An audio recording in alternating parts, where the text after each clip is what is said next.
We're back on the early edge here on CBS Sports Network for one of our favorite segments of the week with two of our favorite people, Emory Hunt and Tom Casale. It's time for FCS and Group of 5 bets here early on a Monday. Emory, I'm going to start with you. We always start with a favorite Mountain West team bet.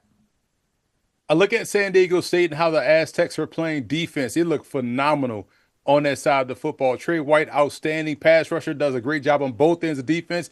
I have no qualms in laying the 6.5 with them versus Nevada. Nevada's offense does a lot of things, a lot of eye candy, but when you're disciplined defensively like the Aztecs are, I trust them to go on the road and get the job done. All right, Tom, talk to me about a pretty big spread that Boise State is laying here. Yeah, I don't like this spot for New Mexico. They've overachieved this year. They have a very good coach in Jason Eck. And when you have a good coach, you get the most out of your talent. When you have a bad coach, you're Penn State. So I just think when a team overachieves for that first month of the season, now you got to go at Boise. You're playing your second straight road game. You know, Boise's had 2 home games. They've won those by a combined score of 98-28. And first half, I just saw the line, Boise State minus 8.5. They've outscored opponents at home 54-14. That might be a play you want to look at too. I didn't see the James Franklin thing coming, so good stuff there, Tom. I'm going to stick with you. Favorite MAC bet? Yeah, I'm going to go with Eastern Michigan at home. Listen, the MAC is really down this year.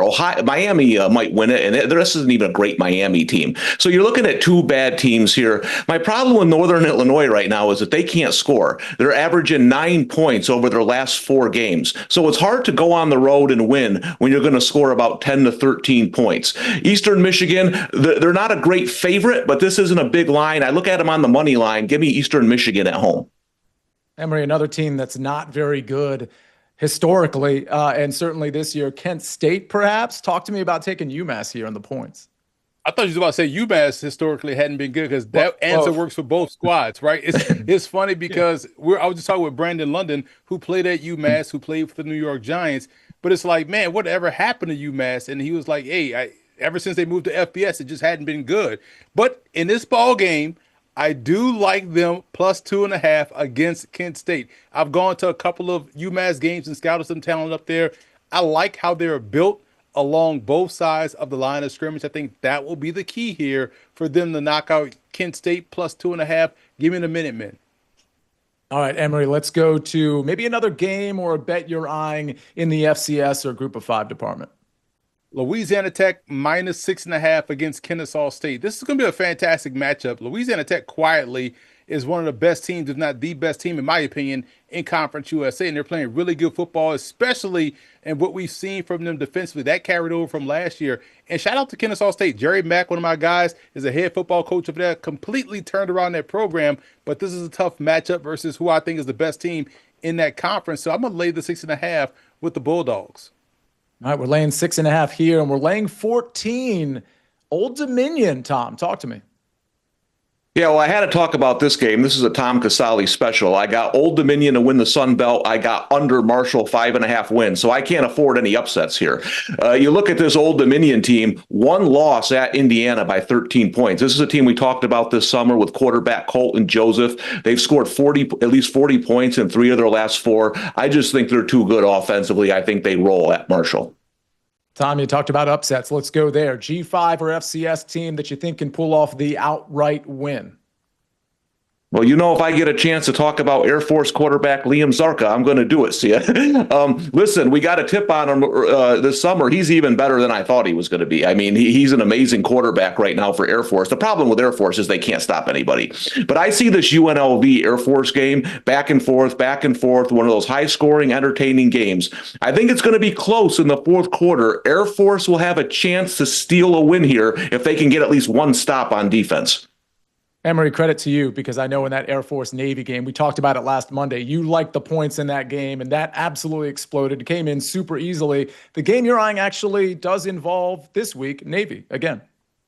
Basically, based off what they did against Air Force and what Tom talked about, Air Force can't stop anybody. Man, Navy's defense looking kind of suspect, and to me, that's prime for a team like Temple to go in there and get something done. And when you look at Temple and how well they've played this season, there's a lot to be proud of the cherry and white out there in Philadelphia. So this game could go back and forth because of Navy's defense. And when you get into a back and forth affair, anything can happen. I also like what Simon does at quarterback for the Owls. To me, this is going to be one of those fun games to watch that'll come down to the wire. Speaking of fun games to watch, we always like to close this segment with a game that, Emory, you think is going to be a fun game to watch, a game you're kind of keying in on for whatever reason you like. What is that in terms of the G5 FCS group? Two of the best teams in the SWAC right now are Alabama State and Jackson State. Two outstanding quarterbacks, Andrew Body for Alabama State, Jacobian Morgan for Jackson State. This game will ultimately determine who goes and represents the SWAC out the Celebration Bowl. I don't care who wins the western side of the division. The two best teams in the SWAC coming out of the East, and this game right here is going to be a fun one to watch. All right, Tom, give me a game you're also looking forward to coming into this week. Yeah, everyone's looking forward to Oklahoma, Texas, Georgia, Auburn. The game of the week might be South Florida, North Texas. And if you like offense, this is your game. A total near 70. I don't know if it's high enough. I think you're going to see a back and forth fun game. Two good teams, too. I mean, two teams I'll be looking for in bowl games coming up in a couple of months here. But I like both these squads. I might just bet the over, sit back and watch. South Florida line on Saturday, 27.5, a late garbage time touchdown. Go ahead, Emory, real quick. I'll say last week I had the Delaware State Monmouth game. The over-under was 75.5. The final score, 48-38 Monmouth. So crazy points being scored in college football right now. Very, very interesting stuff. All right, Emory Hunt, Tom Casale, as usual, thank you very much. Pristine analysis and picks. Ladies and gentlemen, a couple of things here. The SportsLine Discord, if you are a SportsLine member, you get that SportsLine Discord for free, so make sure you jump in there. Again, Emory, Tom, thank you very much. You can find Emory and Tom sometimes on the Early Edge morning show as well. Again, SportsLine members get this Discord server. But the Early Edge, every Monday through Friday at 10 o'clock in the morning. It's the best of the best at SportsLine that come through that show. Subscribe to the SportsLine YouTube channel. Have a great Monday, everybody. We'll see you next time on the Early Edge.